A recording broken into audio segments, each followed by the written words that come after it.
Hi friends, வாங்க வத்த குழம்பு எப்படி செய்கிறதுன்னு பார்க்கலாம். ஃபஸ்ட்டு அதுக்கு நான் லெமன் சைஸ் அளவு புளி எடுத்து தண்ணியில் ஊற வச்சு கரைச்சி எடுத்துக்கிடுவோம். இப்போ புளியை கரைச்சி எடுத்தாச்சு. ஒரு 10 பல் பூண்டு, ஒரு பச்சை மிளகாய், ஒரு 10-15 சின்ன வெங்காயம் உரித்து வச்சுருக்கேன். இந்தளவு சுண்ட வத்தல் எடுத்து வச்சுருக்கேன். ஒரு 2 தக்காளியை அரைச்சி வச்சுருக்கேன் மிக்சி ஜாரில். இப்போ பேன் அடுப்பில் வச்சு ஒரு 1.5 ஸ்பூன் அளவு நல்லெண்ணெய் ஊற்றிக்கிடுவோம். நல்லெண்ணெய் ஊற்றி ஃபஸ்ட்டு வத்தலை வறுத்து எடுத்து வச்சுக்கிடுவோம் தனியாக. அதான் லாஸ்ட்டாக தான் சேர்க்க போகிறோம்.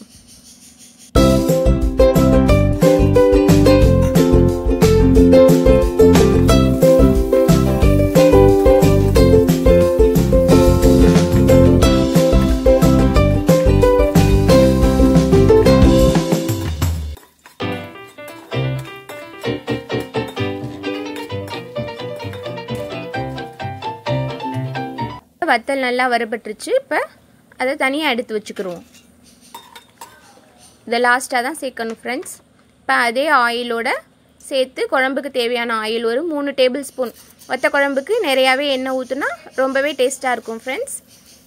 சேர்த்து 1 ஸ்பூன் வெந்தயம், 1 ஸ்பூன் சீரகம், 2 காஞ்ச மிளகாய் போட்டு தாளிச்சுக்கிடுவோம். அதுக்கப்புறம் நம்ம எடுத்து வச்சுருக்க பூண்டு, சின்ன வெங்காயம், பச்சை மிளகாய் 3ஐயும் சேர்த்து நல்லா வதக்கிக்கிடுவோம்.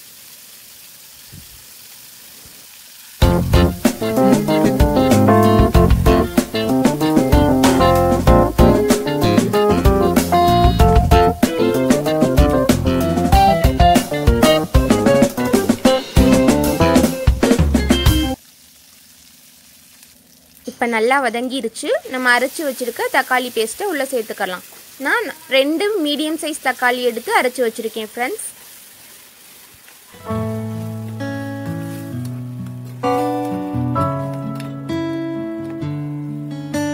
தக்காளியை சேர்த்து நல்லா வதக்கினதுக்கப்புறம் ஒரு 1/4 டீஸ்பூன் மஞ்சள் தூள், 1 ஸ்பூன் அளவு மிளகாய் தூள், 3 டேபிள் ஸ்பூன் அளவு மல்லித்தூள் சேர்த்துக்குருவோம். சேர்த்து அதையும் நல்லா வதக்கிக்குருவோம்.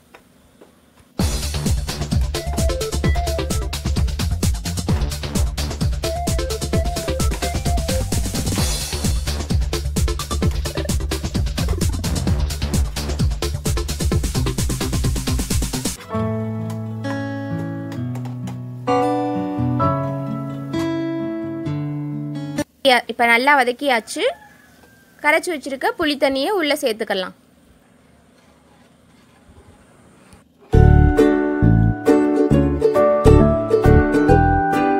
இப்போ குழம்புக்கு தேவையான உப்பு சேர்த்துக்குருவோம்.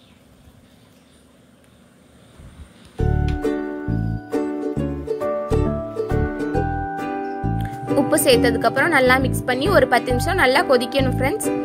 வத்த குழம்பு நல்லா கெட்டியாக இருந்தால் தான் டேஸ்ட்டாக இருக்கும். அதனால் வத்துற வரையும் அடுப்பை சிம்மில் வச்சு கொதிக்க வச்சுக்கிடுவோம். இப்போ நல்லா வத்திருச்சு. நம்ம வறுத்து வச்சுருந்த வத்தலை சேர்த்துக்கிடுவோம். வத்தலை சேர்த்து நல்லா மிக்ஸ் பண்ணிவிட்டு உப்பு, புளி, காரம்லாம் செக் பண்ணிக்கிடுவோம்.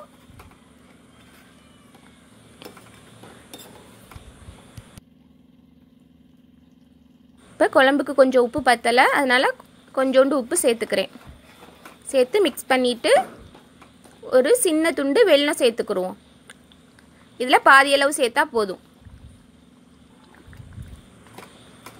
அது ரொம்பவே டேஸ்ட்டாக இருக்கும் ஃப்ரெண்ட்ஸ். நீங்கள் இதே மாதிரி செஞ்சு பாருங்கள், உங்களுக்கும் ரொம்ப பிடிக்கும்.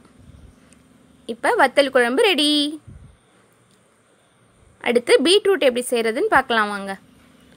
பீட்ரூட் பொரியலுக்கு ஒரு 2-3 டேபிள் ஸ்பூன் அளவு கடலெண்ணெய் ஊற்றிக்கிடுவோம். ஊற்றி எண்ணெய் காஞ்சதும் கடுகு, உளுந்தம்பருப்பு, காஞ்ச மிளகாய், கருவேப்பிலை, வெங்காயம் போட்டு நல்லா தாளித்து வெங்காயம் நல்லா வதங்கினதுக்கப்புறம் பொடி பொடியாக கட் பண்ணி வச்சுருக்க பீட்ரூட்டை சேர்த்துக்கலாம். பீட்ரூட்டோட நான் ஒரே ஒரு கேரட் மட்டும் இருந்துச்சு ஃப்ரெண்ட்ஸ், அதையும் சேர்த்து கட் பண்ணியிருக்கேன். இதில் தண்ணி சேர்க்காமல் நம்ம அந்த எண்ணெயிலே தான் ஃப்ரெண்ட்ஸ் வேக விடணும்.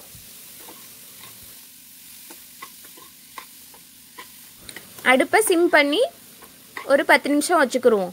அப்போ தான் பீட்ரூட் நல்லா வேகும். இப்போ பீட்ரூட் பாதி அளவாக குறைஞ்சிருச்சு பாருங்கள். தண்ணி தெளித்து வேக விட்டோம்னா பீட்ரூட் நிறையா வரும். இப்படி செய்கிறது கம்மியான அளவு தான் வரும், ஆனால் டேஸ்ட் ரொம்பவே சூப்பராக இருக்கும் ஃப்ரெண்ட்ஸ்.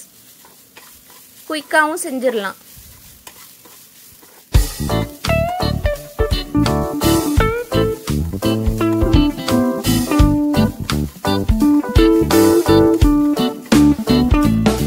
இப்போ பீட்ரூட் நல்லா வெந்துருச்சு. அதுக்கு தேவையான அளவு உப்பு போட்டு நல்லா மிக்ஸ் பண்ணிக்கிடுவோம். மிக்ஸ் பண்ணிவிட்டு அடுப்பை ஆஃப் பண்ணிடலாம். அடுப்பை ஆஃப் பண்ணி பிளேட்டுக்கு ட்ரான்ஸ்ஃபர் பண்ணிடலாம். அவ்வளோதான் ஃப்ரெண்ட்ஸ், இன்றைக்கி எங்கள் வீட்டில் வத்தல் குழம்பும் பீட்ரூட் பொரியலும் தான். வாங்க சாப்பிடலாம். எனக்கு முன்னாடி எங்கள் வீட்டு கிளிக்கு பசிச்சிருச்சு, அது கத்த ஆரம்பிச்சிருச்சு. ரொம்பவே சிம்பிளான லஞ்ச் ஃப்ரெண்ட்ஸ், ஆனால் ரொம்ப டேஸ்ட்டாக இருந்துச்சு. வத்தல் குழம்பு, பீட்ரூட் பொரியல், அப்பளம்.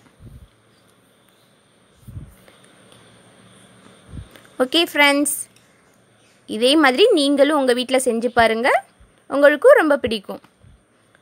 இந்த வீடியோ உங்களுக்கு பிடிச்சிருந்தா லைக் பண்ணுங்கள், ஷேர் பண்ணுங்கள், மறக்காமல் சப்ஸ்கிரைப் பண்ணுங்கள். தேங்க்யூ.